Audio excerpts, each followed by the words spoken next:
Hey, here's a tequila pro tip. Skip the roses on Valentine's Day and get them rosas instead.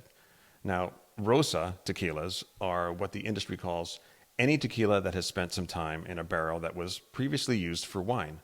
And they can also be used for blancos too.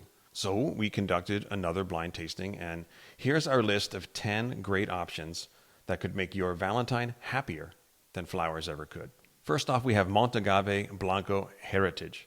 This tequila hit it out of the park in our blind tasting. Tasters loved its anise, fruit, cinnamon, and butter notes, and its lingering finish. It's rested in Bordeaux barrels for just 45 days. Not far behind was another tequila, El Negocio Reposado, made at the same distillery as Montagave, Nom 1123, which is Cascaween.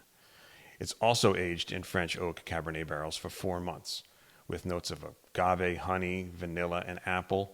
It has some subtlety to it, and it was enjoyed equally by both men and women on the tasting panel. Scoring third was Patron's Sherry Cask Añejo. Tasters found rich flavors of dried berries, baking spices, oak, and pecan with a silky finish. It was aged for over 2 years in Oloroso sherry cask, and if you have a hard time finding it, Old Town Tequila still has a bunch of it, and that's where I bought the bottles for this blind tasting. Next, we have Dos Angeles Caídos Blanco Rosa with its notes of caramel, butterscotch, bourbon, and a long, rounded finish. For me, personally, this is one of the best in the lineup. It's gentle and has a ton of subtle complexity, yet not overpowered by the wine notes. It was rested in Tempranillo barrels from Viñas del Sol, a small Mexican town in Baja California, just 1.5-hour drive south of Tijuana.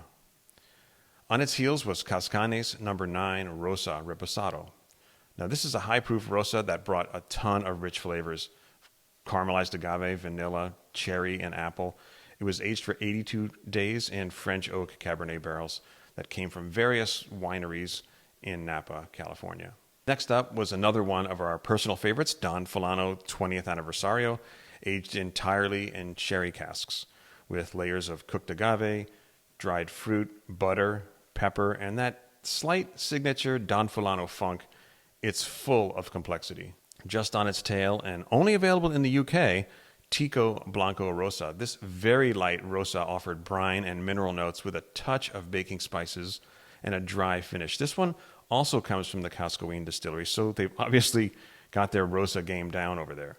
7 of the judges scored this a 90 or higher, and for a few, it was their top overall favorite. Next up, Inspiro Rosa Reposado. Tasters loved its naturally sweet agave, honey, butter, and lots of fruit aromas. It's aged in rosé wine barrels from France.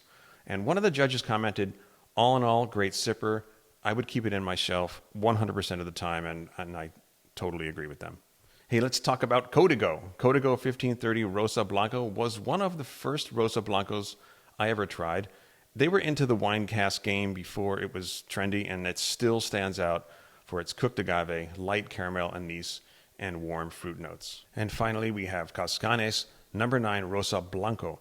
Now, just like the brand's Rosa Reposado, it is higher proof, and as one taster put it, a spice bomb with agave, citrus, hay, brine, and pleasing baking spices. Now, to me, this drink's more like a spicy Blanco with some wine barrel influence. So if you're a fan of the Blanco profile, this might be a match for you. If you log on to the app or visit our website, you can see where to buy these great wine-touched tequilas.